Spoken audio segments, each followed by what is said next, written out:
Cordial saudação a todos estudantes e estudiosos do direito. Quem está falando é o professor Carlos Augusto. E hoje vamos ver uma peça prática de direito tributário. Vamos ver a petição inicial da ação de repetição de indébito. E vamos lá ver para que serve isso, como que ela é feita. Então, partiu o nosso vídeo.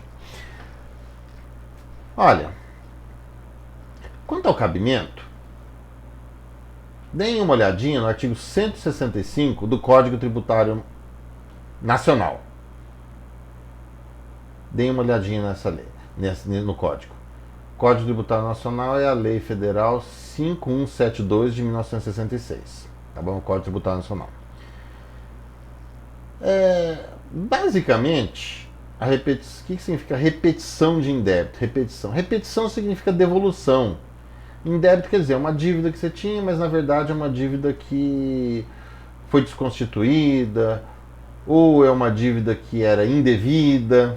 Basicamente é isso. Então, quando a gente fala repetição de indébito, vamos entender assim, devolução, estorno. Vamos pensar assim. Mas o termo é esse, repetição de indébito. Isso significa que o contribuinte ele pagou um tributo a mais, pagou um tributo às vezes duas vezes, pode acontecer, débito automático e fulano esquece e vai lá e paga no banco, paga o carnê ou paga com o aplicativo, pode acontecer. Ou pagou a mais, ou então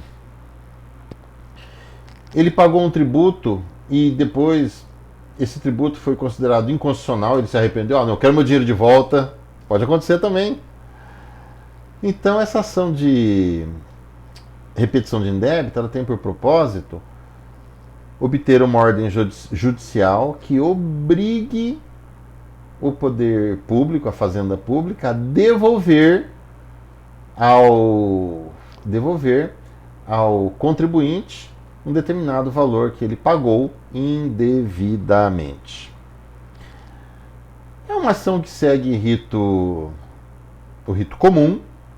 É uma ação que segue o rito comum. Ela não comporta pedido de tutela provisória, porque ela envolve pagamento, né? Então não tem meio termo. Pague-se agora. Não tem meio termo, não tem como o juiz determinar. Pague-se agora, porque em tese pode ser julgado improcedente a ação, não é? E se já paga, perde o objeto da ação. Então não tem como. Então ela é incompatível com a medida liminar ou com a tutela provisória. A Constituição ela assegura ao juiz o direito de conceder tutela provisória, medida liminar. Entretanto, tem algumas ações que, pela característica da ação, pela característica do pedido final, então a jurisprudência entende que não cabe a tutela provisória ou a medida liminar. E a ação de repetição de indébito é um desses casos. Então, vamos supor, a pessoa ela pagou um imposto duas vezes. Então, vamos pensar nesse exemplo, né? Pagou um imposto duas vezes. Como que ela pode ter pago duas vezes? Recebeu o carnê, foi lá no banco e pagou, só que ele esqueceu que já estava em débito automático.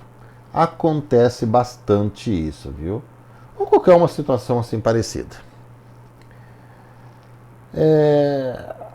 O contribuinte ele pode fazer um requerimento administrativo de restituição, mas não quer dizer que a administração pública vai dar.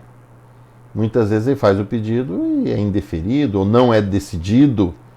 Quando ele não é decidido depois de algum tempo, um tempo razoável, 30 dias, considera-se silêncio da administração, que equivale ao indeferimento.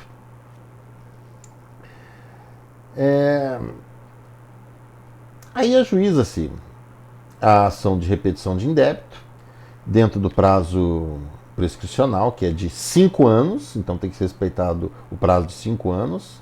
5 anos tem um sinônimo esquisito, viu? Lustro. Lustro. Lustro significa lapso de 5 anos, quinquênio. Então, um lustro quer dizer 5 anos. Eu gosto de passar essas coisas para vocês, né? Essas palavras que são menos comuns, mas que você encontra em muito livro, decisão judicial, você vai encontrar essa palavra. Bom, primeiro vamos decidir se é Justiça Federal ou Estadual. Bom, Você pagou a mais para qual fazenda? Fazenda do município ou fazenda do estado? Se for uma ou outra, então a competência é da Justiça Estadual. Se for tributo federal, você pagou a mais para a Fazenda Nacional, então a competência é da Justiça Federal. Então, como que nós vamos ter o endereçamento dessa petição? O endereçamento vai ser assim: Excelentíssimo senhor doutor, juiz de direito da tal vara da comarca de tal lugar. De repente tem até vara da Fazenda Pública, né? Se for Justiça Federal, a gente não fala nem juiz de direito e nem comarca. A gente fala juiz federal e subseção. Aí fica assim: Excelentíssimo senhor doutor, juiz federal da tal vara da subseção judiciária de tal lugar. Pronto. A gente dá um espaço de umas 10 linhas, 10 centímetros. E aí a gente começa o preâmbulo da peça. E fica mais ou menos assim: fulano de tal, qualificação, endereço, através do seu advogado, procuração anexa, com escritório em tal endereço, e-mail tal, com fundamento no artigo 165 do Código Tributário Nacional, vem aforar a ação de repetição de indébito em face, aí depende, em face de quem, né?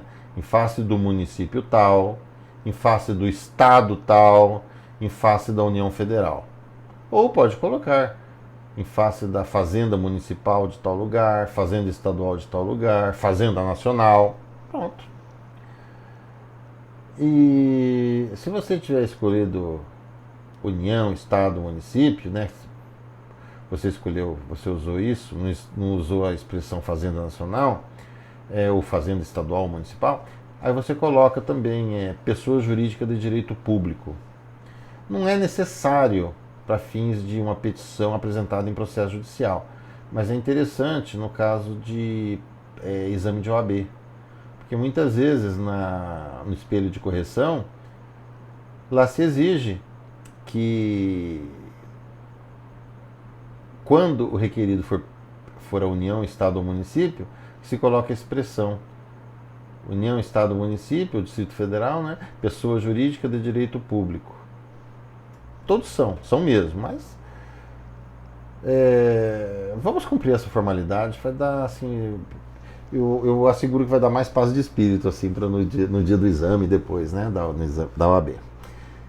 Bom, pelos motivos que passa a expor, 2 pontos. Primeira parte da peça, dos fatos. O que você coloca aqui? Você conta a historinha. Você pode dizer: o requerente, ele é contribuinte do imposto tal, no município tal ou no estado tal, não sei, né? E porque ele é proprietário, se for IPTU, por exemplo, né? E porque ele é proprietário de um imóvel, ele paga o IPTU regularmente, recebeu o carnê do IPTU, ele foi até o banco e pagou. Entretanto, depois ficou sabendo que o banco já tinha procedido ao débito automático e acabou pagando 2 vezes o IPTU. Bom, pode ser também outro imposto, podia ser imposto de renda, né? De repente você pagou 2 vezes. De repente o contador fez aí o imposto de renda, apresentou uma guia em 2 vias, você pegou uma guia, foi, de repente, sei lá, a esposa, marido, viu outra guia, eu vou fazer uma surpresa, eu vou pagar. E pagam 2 vezes. Pode acontecer, são coisas da vida, né? Aí conta a historinha. E diz, acabou tendo um pagamento indevido. Podia ser outra história também, né? Podia ser um pagamento de um tributo que foi considerado inconstitucional. Podia ser também. Podia ser. Bom, aí vamos fazer a parte do direito. Eu gosto de começar com uma frase retumbante. Não quer dizer que todo mundo precisa fazer desse jeito. Mas eu faria assim. Do direito. O Código Tributário Nacional assegura a devolução dos pagamentos indevidos que foram efetuados à fazenda pública. Ponto. Gostei. Ficou bacana, eu acho que fica bacana, mas não precisa fazer assim. Aí depois eu continuaria, eu diria, olha, o Código Tributário Nacional assim dispõe, artigo 165, aí que é ele que fala da ação de repetição de indébito. Aí mais para baixo eu colocava, eu explicaria, logo o Código Tributário Nacional prevê a devolução dos valores que foram pagos indevidamente, inclusive ele identifica a situação tratada nesta petição inicial, que é o pagamento em duplicidade de um determinado tributo. Ponto.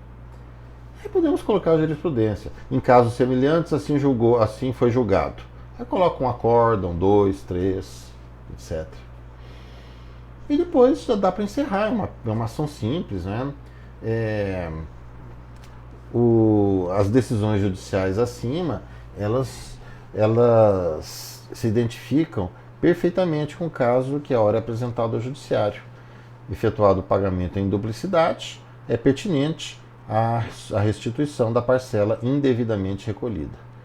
E a ação de repetição de indébito é o meio judicial apropriado para tal finalidade. Ponto. Ficou bacana, hein? Gostei.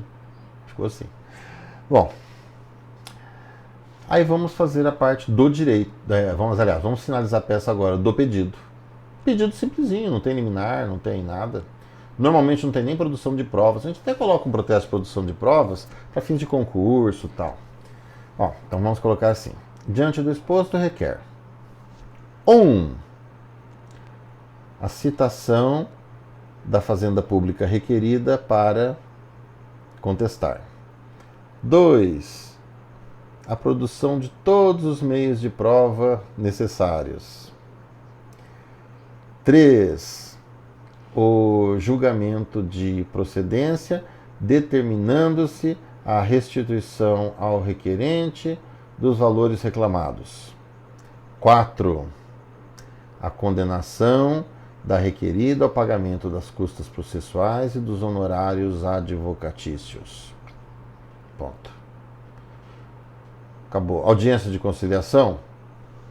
Pode pedir, pode não pedir. Normalmente, contra a fazenda pública não existe a conciliação, né? Normalmente, pode até acontecer. Mas aquela peça você pode colocar ou não. Se eu estivesse fazendo exame de ordem, eu colocaria. Depois, por fim, atribui-se à causa o valor de tanto. Depois a parte autenticativa. Local, data, advogado, OAB. Essa petição, ela pode cair para quem vai fazer um exame da OAB e escolhe a modalidade tributário. Também, uma peça dessas pode ser exigida se você for candidato em um concurso público para procurador municipal, procurador estadual, procurador da Fazenda Nacional. Então, é uma peça assim que é pertinente assim, um estudo adequado, porque ela pode ser exigida assim, num concurso. Bom, pessoal, essas são linhas gerais, é uma peça simples, por isso o vídeo ele não está longo. Quem tiver alguma dúvida, etc., por favor, mande dúvida, comentário, mande uma mensagem, tá bom? Que aí o professor vai procurar responder. Então, o professor agradece a atenção de quem chegou até aqui e deseja um bom estudo. E tem mais vídeos por aí, hein? Até mais, pessoal!